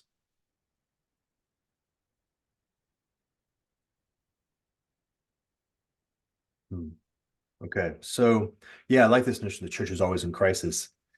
It makes sense because the church at the end of the day is always going to be the secular institution, and therefore, and not remember, that's a silly thing to say. In my mind, when I think about wine, I think both about the marriage of Cana and the new wineskins parable. Yes. Right? Yes. We're talking about the dude who is like new wine qua wine. Right? He's a fountain of new wine. He's turning water into wine. And you imagine there's other stories didn't we use like zap, zap, zap, like pond of wine, rain of wine, whatever. Because here's the point. I want to land on you. This is new wine, right? No wineskin is ever truly going to be adequate. Every time you think you got it, that new wine's coming even more. The more wineskin you got, the more wine I'm going to bring. Yep. Right? Yep. So that makes sense. All right. So then the first would be kind of like a humility of saying, okay, well, fair enough. That means that the church has to be flexible. Right? It has to have a capacity to grow, right? To, in some case, to transform, to have this, how would you call it? Mutation, polymorphic. Maybe polymorphic is nice, like a sensibility of being able to actually respond to the reality that it's in, while holding perfectly the eternal, right? So that's the balance, right? We don't want to hold the finite or the chronological as if it is eternal, because it's not. but we have the eternal, so let's hold the eternal as eternal, right? And holding, make sure we actually hold them both properly is right. And then noticing how does this change in response to the reality of the context that it's in, so that it can probably become the wineskin for this as it flows into the moment, right? And it keeps flowing into the moment. So this is it actually feels like there's kind of like two elements, or sorry, three elements. We have the eternal, we have that which is intrinsically secular or bound to time. And then we have the, interesting. Give me a second on that. I'm just noticing that I was just introduced to a triadic temporal structure that God is strictly eternal, and the Greek word was like, I can't remember what it was. It was a word that I'd never seen before. But the angels are of this whole other category, like the ion. Right. We live like in the time that we're familiar with. The ion is the age. The age. And eternal life in Greek, in the Gospel of John, is life of the age. It's, if you just want to kind of woodenly translate it, it's life of the age. And it's life of the age to come, because you have the present age and the age to come. Which is not the same as the category of the word that is used to describe the eternal in the Trinity. Right? Because it's a different kind of eternal, because the angels don't live in that exactly. There's something different here. Right. And so, yeah, so it's interesting. I don't understand that well enough to think to use it at all. And so I'm just putting it out there. But there's something about three movements here, that there's a way that is not necessarily strictly of the eternal, but that's what it is, but participates in the architecture of the eternal and how to afford the translation of the eternal into the chronological. Right. The angels need a ladder. Then you go back to Bethel. Jacob is running away from Esau. He lays his head on a rock. He's Bethel. Angels are going up and down the ladder. The angels need a ladder because there is a distance. And am I correct in recalling that the angels were present to, for example, the giving of the commandments to Moses? That is not technically in the Bible. That is part of a tradition. Okay. So, but that notion, right? Well, no. It might be in Paul. So that might have come through Paul. So yeah. But that notion seems proper in the sense of this. There's something about the eternal that is eternal in nature. There's something about how the eternal is. This is very much like, if you think about it, Christ. It is the logos, actually, now that I think about it. Yeah. This is the element whereby the eternal affords itself the ability to actually achieve relationality with that which is not eternal, right, which the chronological couldn't possibly do. Right. So we can't figure this shit out. But there's something here that is not the Father, but nonetheless can afford us. It is the Spirit and the Son that affords us the ability to adapt ourselves, so that we can now come into this and keep coming into this and keep coming into this. So we're drawn forth. So it's the theophany notion, but at the level of our structure, like the way that we embody ourselves as individuals and as groups. The church. Oh, neat. Yeah. So the church, like the actual body, and then whatever institutional form happens to emerge around that. So it's like these shells. Golly, by the way, so Ortho Bros, at any point in time, if I need to be burned at the stake, just let me know. I'm not at all concerned about that. But we need the Ortho Bros, because again, in some ways, in terms of the economy of the church, they sort of keep the eternal alive. And that's right, why they are having their function. We need the Ortho Bros. And that's, I think, yeah. And I think that's part of the blessing that the sort of the new wave of orthodoxy into the conversation has been a tremendous blessing, because you can't lose if the Protestants just keep going, they just fall off. So the orthos, you have to so that's why the church has a body like it has.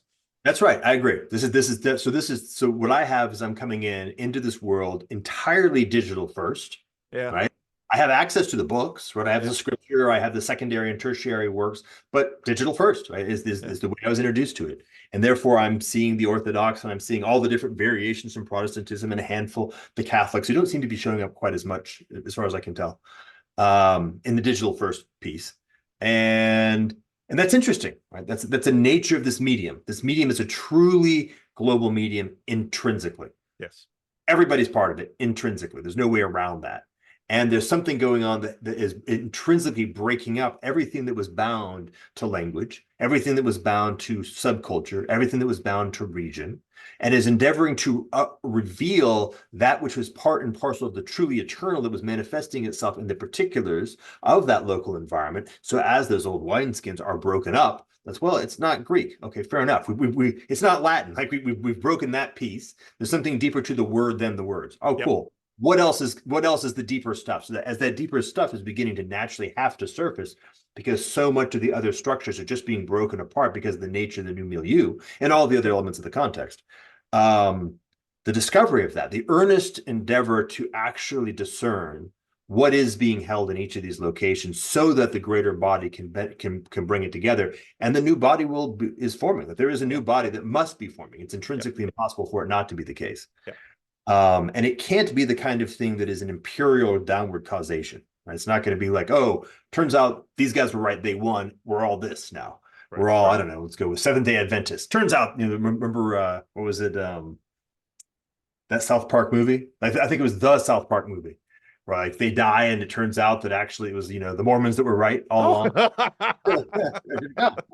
That's not how it works. It works like this: everybody was actually wrong all along, but a little bit right. Neat. Some new structure is going to come along that's going to ameliorate the wrongness, accentuate and build out the rightness, bring that rightness into a deeper integration and a deeper form of wholeness, which is not going to be of the same institutional form at all as the institutional forms that emerged in the period of orality, of scribality, and in particular of print. Right? It's going to be a new institutional form altogether. It will look like a network of networks, by the way. We know that. That's not complicated. That's sort of obviously true. What that means precisely is a little bit more difficult to suss out, but it will be much more personal, right? And the structure will have the ability to be hyperlocal, because networks of networks have that fluidity much more effectively. It'll be much more capable of being grounded in real relationality, because that is also more fully afforded. It'll be intrinsically anti-ideological for lots of different reasons that we can talk about. So we can do that. Like we could do that work of talk. This is like what the Game B work largely was okay, what are the design principles? What are the design characteristics? What things can we rule out? What are the things that are part of like the constraints, the negative constraints? What are the positive constraints, the things that we can rule in? And then we can use that to describe what the structural form is. And now what I now know is that, and the content, let's say, or the spirit is the Holy Spirit, right? And it's that, and that's going on. And FYI, between us, this will obviously have to include all of the other things that are sometimes known as religions. Yeah. Oh wow, that was a fire hose. I'm gonna have to listen to that much more carefully. But I think you're right, because to go all the way back to where we began, the revelation that you had as a child, and the authorities in Hamburger World were not, the authorities in Hamburger World were corrupt. And the Protestant Reformation gets going because authorities in Latindom were corrupt. And there's been plenty of, I mean, I'm not trying to play a Protestant Catholic game here. Plenty of corrupt Protestants. Corrupt, yeah. Corruption is not hard to find. Corrupt for like a few minutes, and then okay, now it's time. That's right. And so then let's bring it then back down to the personal, because again, and I think this is to your credit, a lot of people that I talk to, that they want to, well, I would, I'm pro-church, but I don't actually attend one. And the difficulty, of course, you have is, I think you're right in terms of a network of networks. The thing is, you can't live just between the networks. You have to be in a network. Yeah. And again, that network, as much as possible, should be embodied. We would call them friends. You need friends, man. You really do. And you need friends that are not digital friends. I hate to say it. This, yes. I like you. This is really fun. I really enjoy meeting you. This is not enough for humans. We need real, live, actual friends that break bread and hug and cry together. That's right. No, that's right. And strangely, this is something that needs to be said, because I don't know that we would need to say it 200 years ago, No. but here we are. We might have to say it 2 years ago because it's so obvious Yeah. that it would be shocking that you could even say it. Yeah. And now we're on the other side of that arc. Yeah. Yeah. Well, we are reaching the 2 hour mark, and I have a dog that's going to need to go out, and I've got a bunch of ladies in Bible study over there and a whole bunch of other things going on. I don't know if there's anything, but I do have some flexibility. I don't know if there's anything you wanted to ask me, or anything that I didn't sort of prod you with, or something left undone. I mean, I guess in some sense I want to ask you a lot, but since that's not going to work. We can do it again. I mean, I would love that. Maybe we'll actually find ourselves meeting in person. That would be great. well, I've had thoughts of I've had thoughts of doing, because for one of the so I don't know how much you know of what I've done.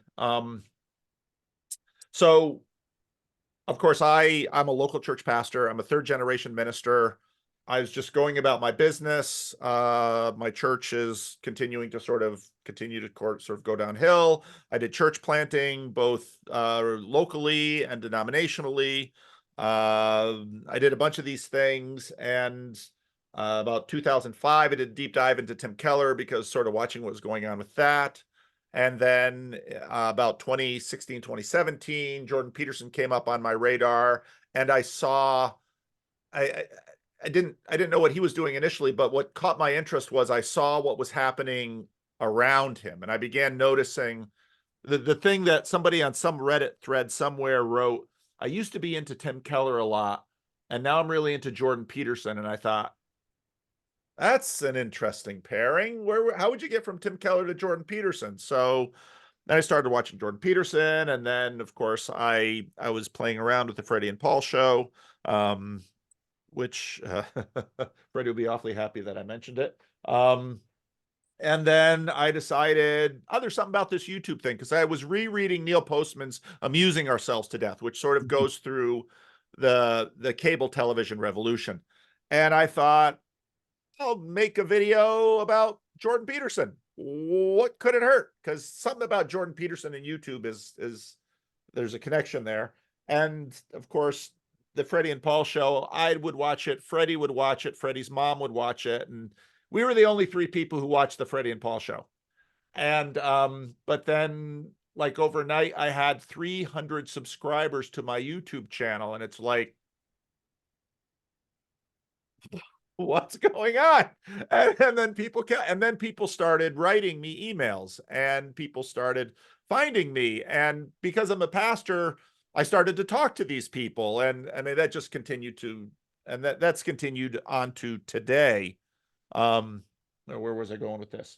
But of course, my local church continues to just kind of do what a local church of its age and of its era would do.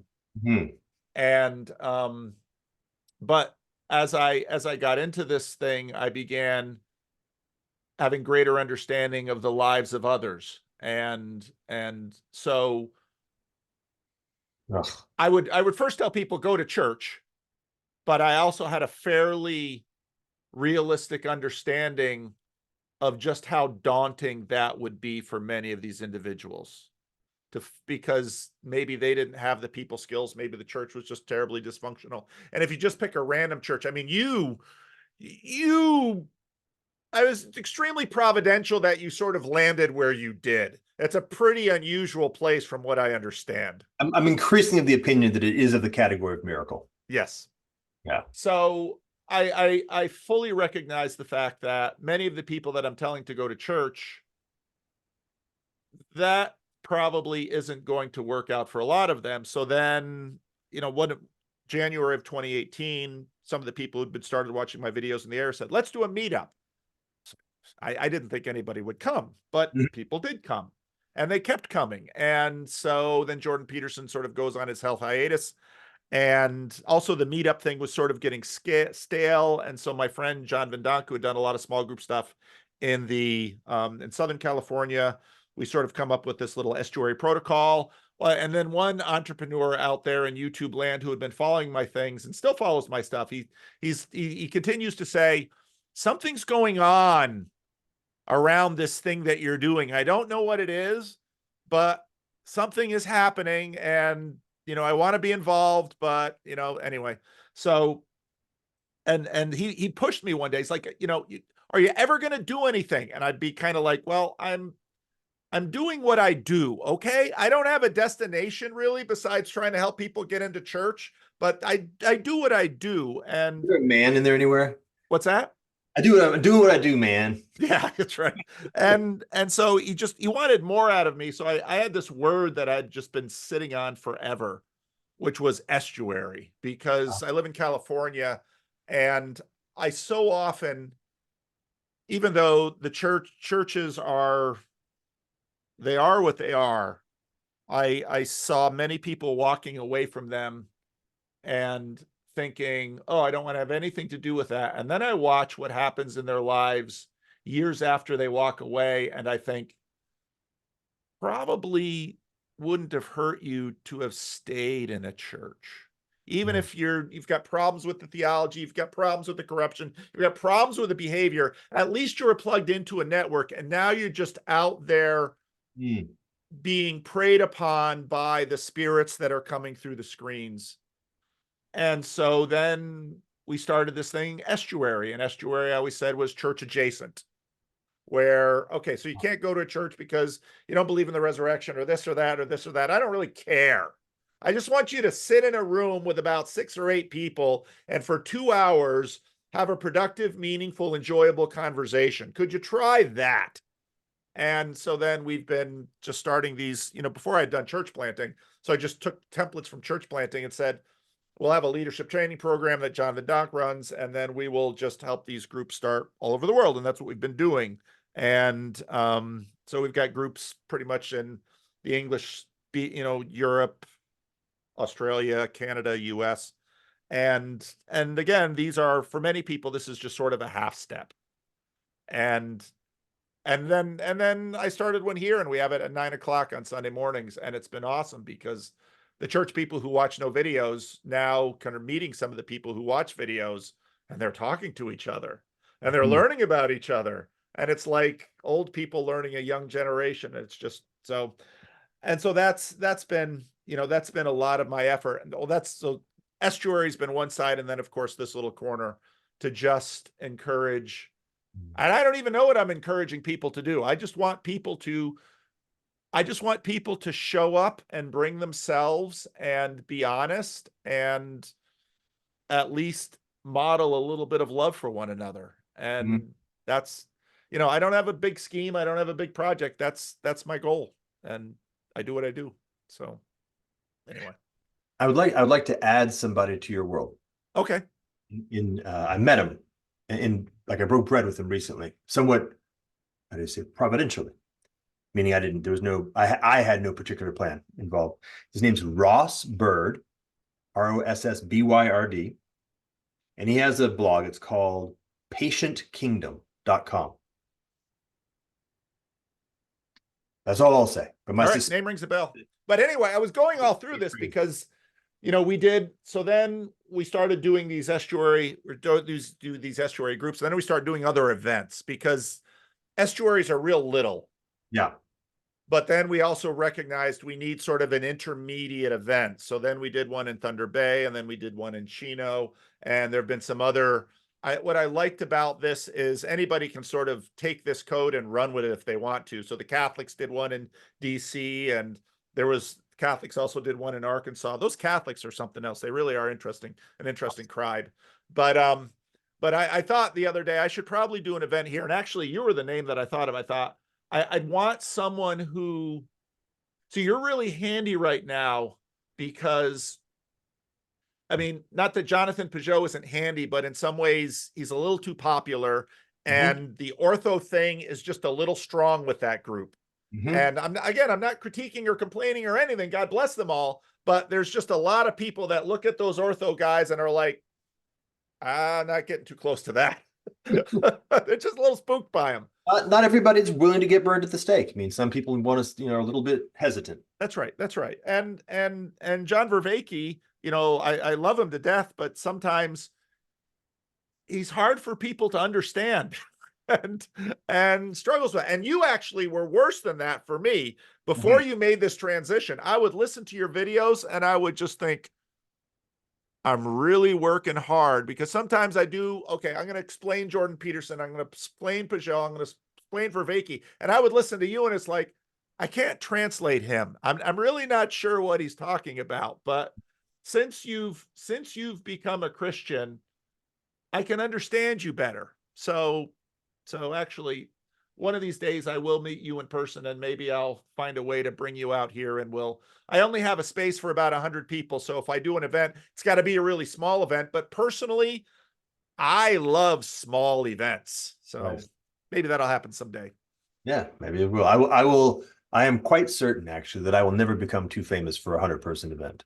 Good. I That's like not that. me. And I actually heartily agree with that. I think my channel, in some ways, part of me, of course, would love my channel to grow and be bigger and afford me all those opportunities. But another part of me is super glad that it continues to be as niche as it is, because that lets me do what I really love to do, which is talk to normal people. And, Jordan Peterson, Or- he has to have a bodyguard. I just think, oh, yeah, how that's pretty. horrible. Yeah, it's So, very, very, very painful. When I did meet him at this event in Florida, and my primary takeaway was that's very painful. Like, I'd never want to be in that spot. no. So anyway, yeah, no, I'm fairly confident we will get a chance to meet in person. And I don't know, maybe the way to do that is for me to actually do my own event here and do it the way I want to do it. Because in many ways, a lot of my project is playing with wineskins. And what we're doing sort of with Estuary is we want to do an event. But when I went to ARC in London, Yeah. part of what I was so disappointed with, it was just like, I've been to 100 of these wineskins. They Yeah. don't really work for what I want them to do. I don't need to listen to these people talk on stage. I can hear them on YouTube. We built And the whole infrastructure for that. yeah. So what I really want to do is actually get in a room with interesting people. And many of these people have no status at all, because there's all these layers of living that never quite hit the McDonald's commercial layer that are super interesting. And history just sort of glides above them. But it's this layer in so what I love about my little Sunday morning Estuary, with usually 8 to 10 people in it, we have African American women that grew up during Jim Crow, and boy, do they have interesting stories. Yeah. And we just get people from, and what's so beautiful about California is you get all of this mixture in here. And this little neighborhood that my church is in 2003, Time Magazine did an article on it and said, this little neighborhood is the most integrated neighborhood in America, because you've got people from all over the world here, and they all sort of be living together. And if you can get beneath the monoculture level and actually have a conversation with someone, let's say who grew up in Fiji, or my next door neighbor is Indian by descent, but he went to Fiji and they were kicked out by the Fijians. So he came to Sacramento, and he used to work for the airlines, and he has a big garden and some of our surplus land here. I mean, the people are just so interesting, and there's so many great stories. So anyway, that's why I do what I do. All right, brother. Take care of that dog. I will do that. Thank you so much. And we'll talk again. Yeah, lovely. All right. Bye. Bye-bye.